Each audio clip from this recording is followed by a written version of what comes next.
Hi there. Good morning, good afternoon, good evening, whatever time it is. As always, happy whatever day it is. Welcome to the Erickson Report. I'm your host. My name's Larry Erickson. And for the next half hour or so, I'm going to be talking about some things that I hope you'll find interesting. As always, if you have any reactions to the show, you want to say something to me, my personal email is whoviating@aol.com. And you can also go to my website, which is called Lotus, Surviving a Dark Time. You get the email address from there. Leave a comment there if you'd rather. If you do send email, as always, to request, one, include something in the subject line that makes it clear this is not spam. And two, be a little patient about getting an answer. All right, with that, let's get going. I have to start with two corrections from last time. They're not big, important corrections, but in fact, you may not have even noticed them, but I still think it's necessary. The first one is that last time, in discussing Sweetiepie's dangerous anti-democracy way of speaking, I said that in July he told a rally that we'll do a 3, that is, he'll have a third term, and then a 4 and a 5. Actually, that was at a rally in May, not in July. July was when he declared that Article 2 of the Constitution, which lays out the role of the president, gives him, as he put it, rights at a level no one has ever seen before, which came after the time he said in June that Article 2 allows him to do, quote, whatever I want, unquote. All right, the other mistake is that I referred to a proposal to change the definition under immigration law of a public charge, change it from a person who was essentially dependent on government to a person who may at some point in the future need some form of government assistance. Now, I did note correctly that this would reduce legal immigration by about 375,000 people a year. I unfortunately introduced the segment by saying that this would actually expand the number of people who could get a green card, rather than saying, as I meant to say, that it would greatly restrict the number of people who could get a green card. And I just wanted to make sure that was clear.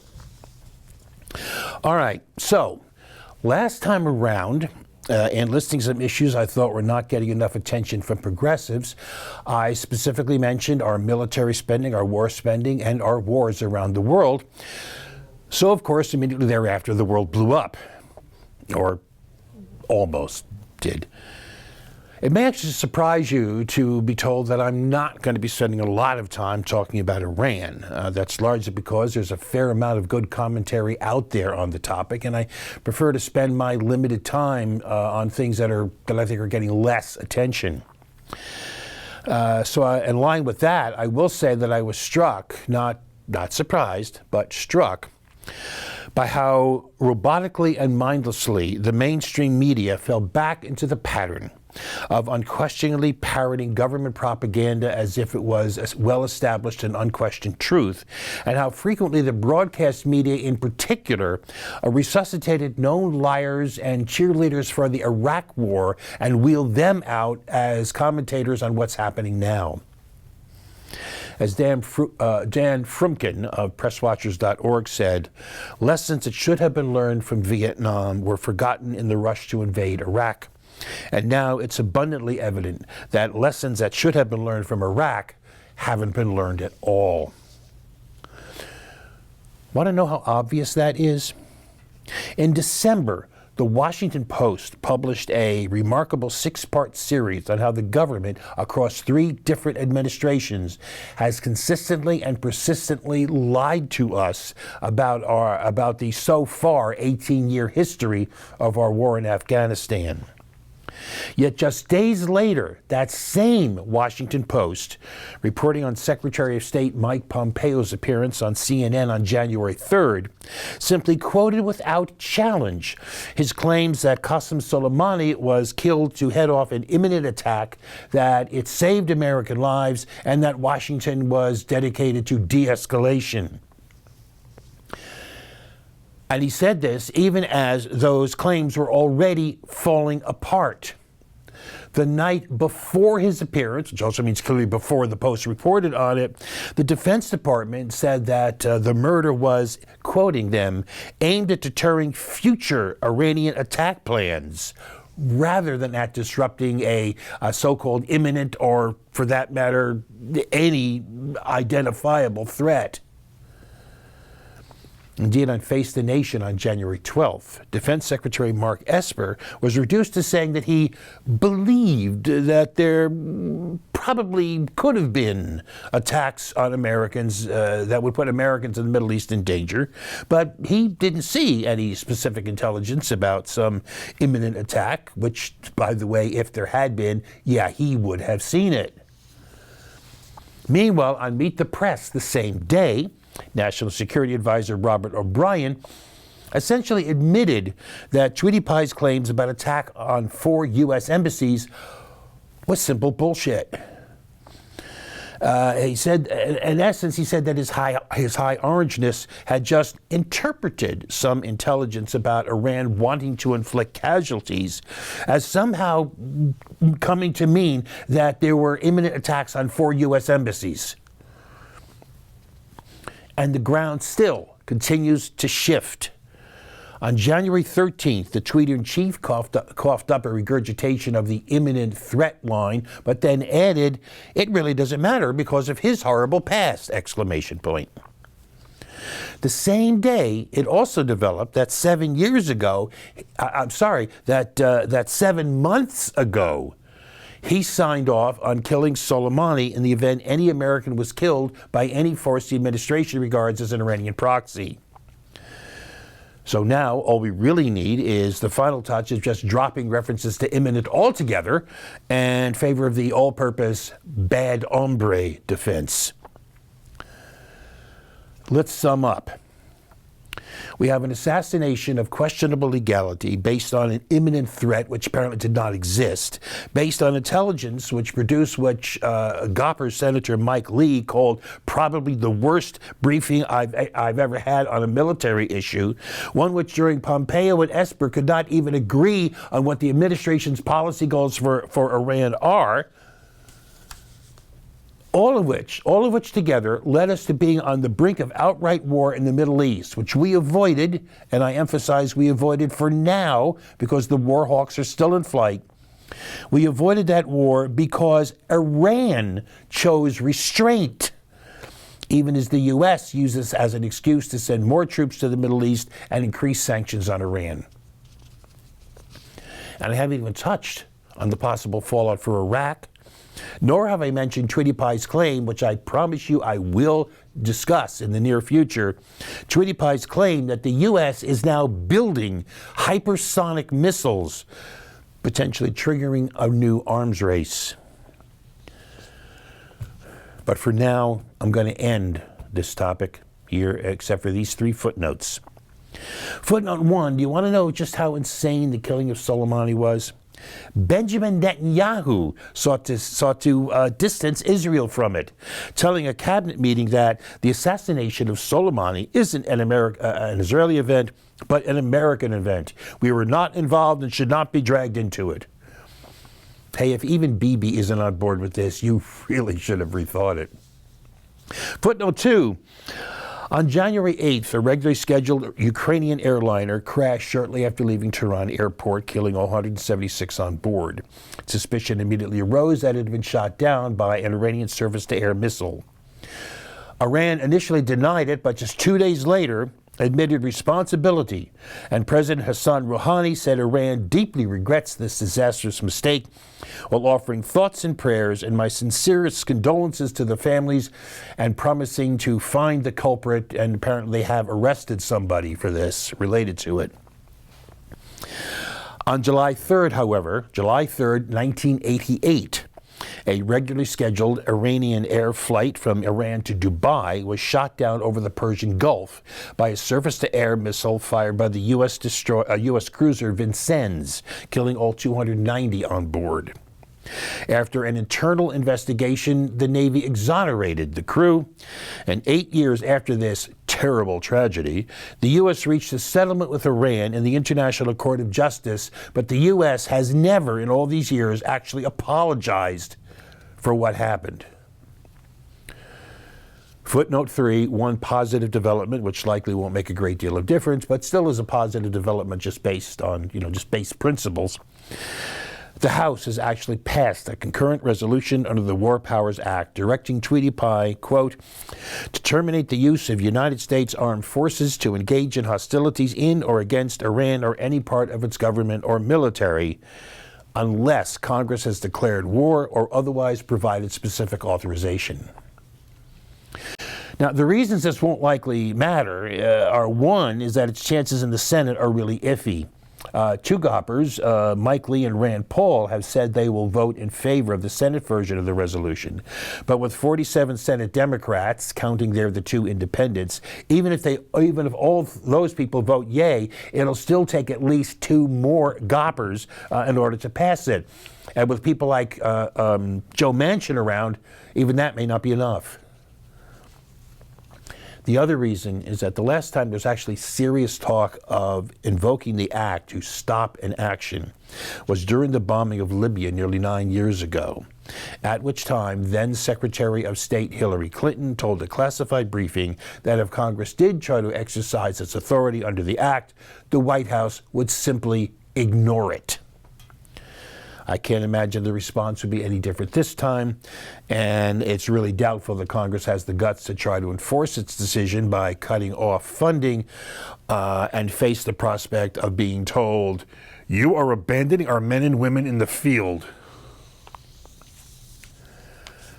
Okay, moving on to one of our occasional features. It's called Noted in Passing, where we include a few things that are just interesting or which deserve more time than we can give it, but just want to make sure it doesn't pass without any notice. We'll start with one little step. As of January 1st, New Hampshire residents who don't identify as either male or female can have their driver's licenses mark their sex with X rather than M or F. But at the same time, even as acceptance increases, there is still much ground to be gained.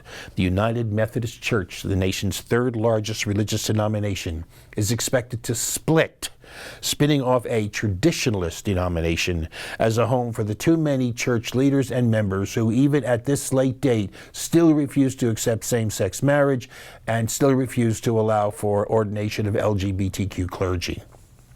The plan is expected to be approved at the church's worldwide conference in May. All right, next up, on January 3rd, the American Dialect Society held its 30th annual Word of the Year vote, which this year also included a Word of the Decade vote. The winning word was they, particularly as it applies to and is in reference by people with non-binary gender identities, but also because of its increasing use and acceptance as for use in referring to a single individual of unknown gender. Now, pronouns, along with conjunctions and prepositions, are generally considered a closed class grammatically, a group of words whose number rarely grows and whose meanings rarely change. So having they take on an expanded meaning, actually that was kind of a treat for linguists. All right, this next one, this is just an interesting thing, but it is interesting. Tens of thousands of parking meters, thousands of cash registers, and at least one computer video game are among computerized systems that have fallen afoul of a computer glitch related to the notorious Y2K or Millennium bug. Known appropriately enough as the Y2020 bug, it's a long-lurking side effect of the efforts to avoid the Y2K bug.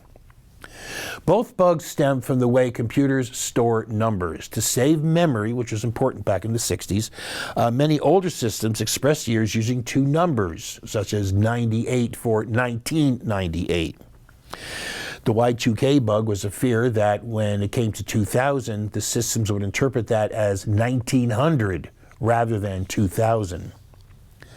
Programmers wanting to avoid this bug had two broad options. One, you could completely rewrite your code, or you could adopt a quick fix called windowing, which would treat all dates registered 00 to 20 as being from the 2000s rather than the 1900s. An estimated 80% of all computers fixed in 1999 used this quicker, cheaper option, but all it really did was kick the problem down the road. Coders chose 1920 to 2020 as the standard window because of the significance of the midpoint, 1970. Many programming languages and systems handle dates and times as counted in seconds since January 1st, 1970. It's also called Unix time or Epoch time. It's seen as a standard because of the widespread use of Unix as an operating system in so many industries. The idea of this new fix was that the Windows systems would be outmoded and replaced by the time 2020 rolled around, which was the same thing the programmers of the 60s thought about the year 2000. Those systems that used the quick fix have now reached the end of that window and have all rolled back to 1920 with the attending glitches. Fixes have been issued, but exactly how long they'll last is unknown because the companies involved aren't giving much information about them. But if all they did was extend and shift the window, again, all they've done is kicked it further down the road. By the way, another date storage problem also faces us in the year 2038. The issue again stems from Unix Epoch time. The date is stored as a 32-bit integer, which will run out of capacity at 3:14 a.m. on January 19th, 2038. Something to look forward to. All right, now this next up is a trio of things that I won't touch on more, at least for now, because frankly, they just hurt my heart too much. Monday, January 6th, of magnitude 5.8 earthquake hits Puerto Rico. Tuesday, January 7th, a 6.4 magnitude earthquake hits Puerto Rico. It's the largest one there in a century. 3 hours later, an aftershock of 6.0 magnitude hits. Saturday, January 11th, a magnitude 5.9 earthquake hits Puerto Rico. Hundreds of millions in damage, hundreds losing their home, thousands in shelters, hundreds of thousands without power. And don't forget, Puerto Rico is still waiting for $18 billion in federal aid for relief and reconstruction related to the disasters of Hurricanes Irma and Maria in 2017. Next under this, an outbreak of measles in the Democratic Republic of Congo, which began early last year, has led so far to over 6,000 dead and 310,000 affected. The death toll from this was more than double that from an outbreak of Ebola occurring at the same time. This past year saw a huge measles outbreak around the world. Madagascar saw over 1,200 die. Places like Somalia, Ukraine, Brazil, Bangladesh reported thousands of cases. Here in the U.S., we also had an outbreak of measles. While the numbers were smaller, nearly 1,300 cases and no deaths. It was still the worst outbreak since 2000, when measles have been declared by the World Health Organization to have been eliminated in the United States. And yet we still have these idiot anti-vaxxers spewing their bullshit about vaccines. And if you're still not depressed, the active Taal Volcano in the Philippines finally erupted on January 12th, launching ash and steam several kilometers into the atmosphere and causing ash to fall on surrounding heavily populated areas. The Philippine Institute of Volcanology and Seismology raised the status of the Taal Volcano to alert level 4, meaning an expectation of even more violent eruptions anytime in the next couple of days. The agency is calling for everyone within 14 kilometers, that's almost 9 miles, from the volcano to evacuate. That would affect about 500,000 people. Taal is located about 70 kilometers, about 45 miles south of Manila. Oh, and by the way, Australia is still on fire. Finally, to cheer myself up a bit after that, here's something I find interesting and, in fact, rather encouraging. Benjamin Bergen is a professor of cognitive science at UCal San Diego, and every year since 2020, he's been surveying about 100 undergraduates taking his Introduction to Language course. He's asking them how offensive certain words are. What he's found is that among young adults today, vulgarities of various sorts are significantly less offensive than they were thought to be back in 1972 when George Carlin did his famous "The 7 Dirty Words You Can't Say on Television" routine. At the same time, various slurs are found considerably more offensive. So, various vulgarities that used to generate gasps of shock are now met with shrugs, while various racial, ethnic, sexual, and other sorts of slurs that used to be a part of everyday language are now considered very offensive. Personally, I find that to be a very good thing. And we are taking a break.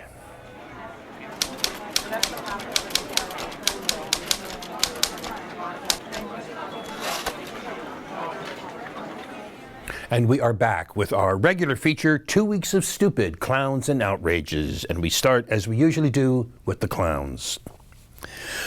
Okay, we've done it again. I swear Americans can be such clowns. According to a Morning Consult poll, even as tensions between the U.S. and Iran were rising in the wake of the assassination of Qasem Soleimani, only 23% of registered voters could locate Iran on an unlabeled map of the world. Only 28% could do it, even on a map that was zoomed in to cover just Europe, North Africa, and the Middle East. Even broken down by sex, age, political party, education, and income, in no subcategory of any of those groupings did the total reach as high as 39%.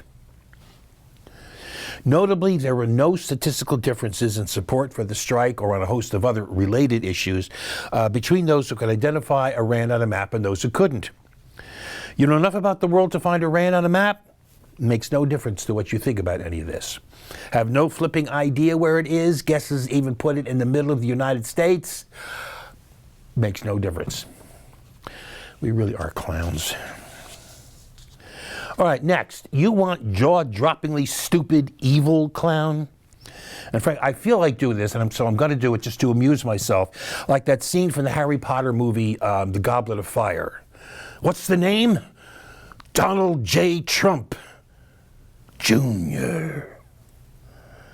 2 days after the assassination of Qasem Soleimani, at the very time tensions threatened to spiral totally out of control, Sweetiepie the Lesser thought it was a great time to post a photo of himself to Instagram, showing him smiling while holding a custom AR-15 rifle adorned not only with an image of Hillary Clinton behind bars, but also a Crusader cross. A cross that is a symbol of a Christian religious war against Islam and is now being used by white supremacists. He referred to the images as adding a little extra awesome to his manhood machine.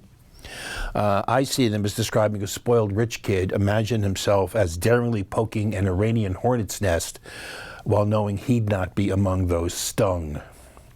Idiot, dolt, clown. All right, now, former Navy SEAL Edward Gallagher, you remember him. He's the one who was so bloodthirsty in Afghanistan that he wound up getting turned in by his own platoon, who called him evil and toxic. But after being convicted at a court-martial, he was pardoned by Sweetiepie. Yeah, that Edward Gallagher. Well, he has now started his own line of clothing.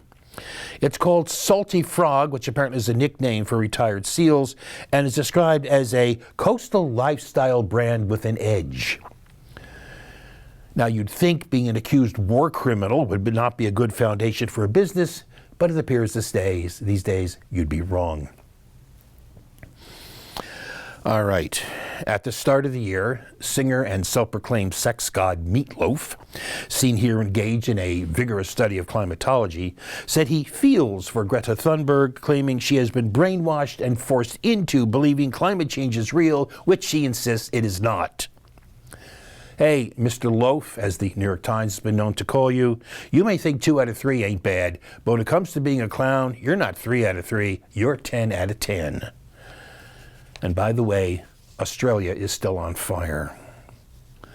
All right, and finally for this time out, we turn to our outrages, and I'm a bit short of time, so there's only going to be 2 of them. Some outfit called StopAntisemitism.org has announced its Anti-Semite of the Year. And with all the evidence of an upsurge in anti-Semitism, which you can find in basically any news account, it should be easy to find somebody who is really deserving of the title of Anti-Semite of the Year. But who did they come up with? Congresswoman Ilyn Omar. The evidence for this, if I can stretch the word that far, consists mostly of a list of dredged up and long settled bull about statements she made last spring. Statements which did reveal a rather embarrassing lack of knowledge on her part of the history of anti-Semitism, but revealed no actual anti-Semitism. A lack of knowledge for which, in fact, she apologized and she actually thanked people for pointing it out to her. Now, one claim here, which I always thought was nonsensical, was that it's anti-Semitic of her to suggest that Jewish groups try to buy political influence with money. Of course they do, just like any other group does. I mean, do you think that when the health insurance industry gives a bunch of money to Pete Buttigieg that they're not trying to influence what he says about health care? Do you think that when the telecoms spread around money to all kinds of different people, they are not trying to buy influence with those people about the legislation they support and oppose in office? And if I point out that obvious truth, does that mean I'm anti-health care or anti-telecommunications? Don't be stupid. Instead, let's be truthful. Ultimately, this is not about a handful of unrevealing tweets. This is all about her support of the BDS movement and Palestinian rights. That's the point of this smear. That's the purpose of this smear. That's why she's being labeled such a huge anti-Semite. It's about equating the BDS movement and Palestinian rights with anti-Semitism. That's not attacking anti-Semitism. That's weaponizing anti-Semitism for a political purpose. That is an outrage. What's revealed here is nothing about Ilyn Omar, but what's revealed is that antisemitism.org, which says it's a part of a nonprofit foundation but won't say which one, and which itself engages in the anti-Semitic trope of the self-hating Jew, it's part of that reactionary right-wing core that wants to establish the idea that any criticism of Israel or the Israeli government policy is by definition anti-Semitic. Which doubtless makes me an anti-Semite in their eyes, because I do support Palestinian rights and I do support the BDS movement without, I note, feeling obligated to support all of its leaders. And when in 2019 there was a 45% increase over 2018 in confiscation and demolition of Palestinian homes in the West Bank, there's a lot about Israel and Israeli policy to criticize.